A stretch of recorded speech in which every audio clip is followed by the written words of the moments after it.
بسم اللہ الرحمن الرحیم. میں ہوں ڈاکٹر عبدالجبار خان اور آپ دیکھ رہے ہیں doctor Abdul Jabbar Khan official YouTube channel.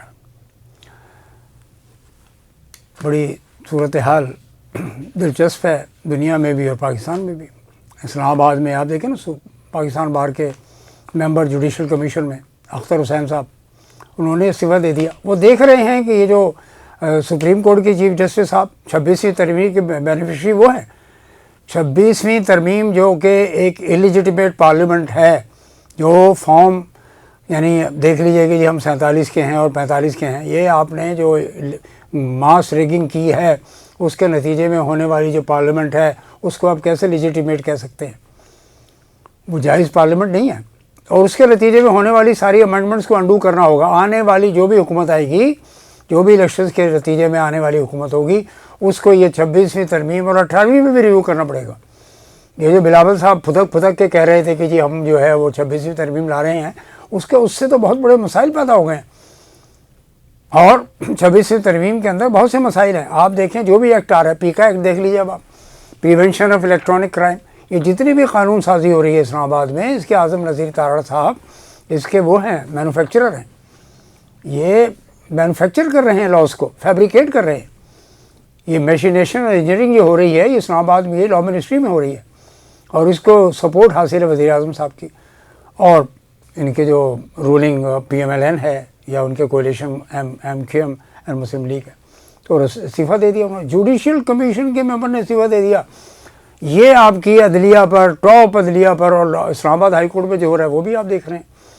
اتنی دھاندلی, اتنی irregularities, اتنی بے قاعدگیاں.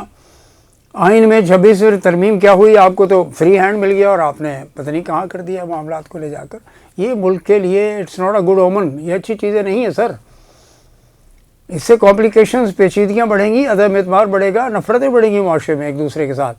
یہ سب کو مل کر رہنا ہے. کراچی, سندھ, بلوچستان, پنجاب, بلتستان, آزاد کشمیر, خیبر پختونخوا, یہ سب یہ ایک پاکستان ہے. مٹھی بنتی ہے تو طاقت آتی ہے. ادھر یورپ میں کیا ہوا, وہاں پہ جو کمیونسٹ پارٹی کے جو ہے مرز, جو ان کے چیف ہے, انہوں نے کہہ دیا کہ ہم تو اب ہم امریکہ کی ادارہ داری برداشت نہیں کریں گے. یہ صورتحال پیدا ہو رہی ہے. جبکہ ٹرمپ صاحب نے بہت زیادہ جرمنی کے حوالے سے, JD وانس نے میونخ کی انٹرنیشنل یعنی گلوبل سیکورٹی کانفرنس میں آ کر یورپ کو رگڑنے کی کوشش کی تھی. اس کے نتیجے میں CDU کے چیف نے یہ کہا ہے کہ اب ہم کسی کی اجارہ داری برداشت نہیں کریں گے. یورپ خود فیصلہ کرے گا کہ نیٹو کے حوالے سے ہمیں کیا کرنا ہے.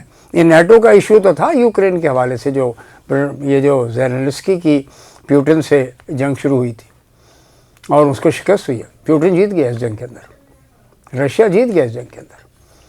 تو وہاں پہ جو معاملہ ہے جرمنی میں, دنیا کی تیسری بڑی اکانومی ہے, چوتھے سے تیسرے نمبر پر آ گئے ہیں وہ, اور چوتھے پر جاپان چلا گیا, 5ویں پہ انڈیا موجود ہے. بہت بڑی اکانومی ہے.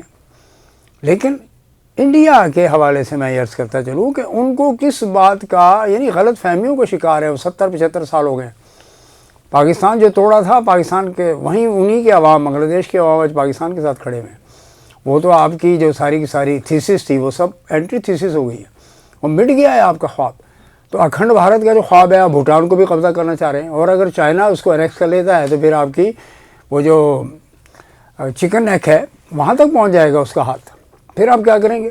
گلوان میں تو آپ کو پٹائی ہوئی ہے لداخ میں بری طرح سے, اوپر سے وہ برہما پترا پہ ایک بہت بڑا ڈیم بھی لے کر آ رہے ہیں. تو گلوبل پاور کے خواب دیکھیں, معاشی طور پہ آپ ترقی کریں, آپ کا حق ہے, کوئی نہیں روکے گا. کشمیر کے مسئلے کو حل کریں, سر کریک اور سیاچن کے مسئلے کو حل کریں بیٹھ کر آپ. حیدرآباد اور جوناگڑھ کے مسئلے کو بھی حل کریں نا بیٹھ کر آپ, جو متنازع ایشوز ہیں. نیپال تو آپ کے ہاتھ سے نکل گیا. Nepal is now aligning with China. تو ناظرین, یہ ہے وہ صورتحال گلوبل. پاکستان کی میں نے آپ کی خدمت میں پیش کی. پاکستان کے اکنامک کنڈیشنز کے حوالے سے IMF ریویو پر ریویو لے رہا ہے. ابھی ڈیلیگیشن ایک گیا ہے, ورلڈ بینک والے بھی گئے ہیں, پھر ایک اور آ رہا ہے IMF کا ڈیلیگیشن, پھر اگلے مہینے بھی آ رہا ہے. ایسا کیوں ہے؟ 2 ارب سے 5 ارب 7 ارب ڈالر کے کھیل کے لیے پاکستان پورا کا پورا مارگیج کر دیا گیا. اس کو اردو میں کہتے ہیں نا, رہن رکھوا دیا گیا پاکستان کو. اور یہ کوئی انڈیپینڈنٹ اکنامک پالیسیز نہیں ہیں، ناٹ ایٹ آل. یہ tax ridden, tax burdened economy ہے.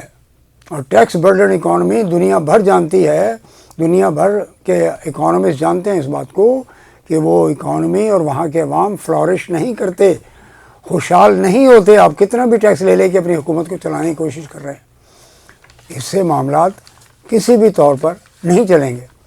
رہا بھارت کا، جیسے میں نے آپ سے عرض کی تھی کہ اکھڑ بھارت کا خواب، اس کو تو بنگال کے لوگوں نے ہی توڑ دیا. وہاں پہ ڈاکٹر یونس کے خلاف بہت زبردست پروپیگنڈا اور کارروائی ہو رہی ہے، لیکن وہاں کے عوام ڈٹے ہوئے ہیں اس پر.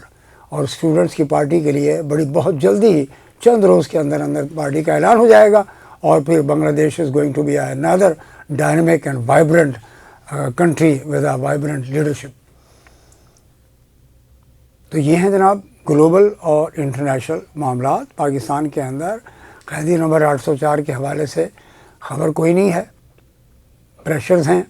اس پریشرز کو پاکستان کی فوج یا پاکستان کی موجودہ حکومت کتنا برداشت کر رہی ہے، it is yet to be seen. حالات یہ کہہ سکتے ہیں کہ پیچیدہ ہیں، دیگرگو ہیں، مشکلات ہیں، انپریڈکٹیبل ہیں. ڈونلڈ ٹرمپ جیسا گلوبل پاور ہے، وہ پاکستان جیسے ترقی پذیر ملک کے ساتھ کیا کرتے ہیں. Let them first handle the issue of جو اس وقت ہو رہا ہے حسن نصر اللہ کی تدفین کے ساتھ ساتھ، اور باقی جو غزہ کے جو معاملات ہیں.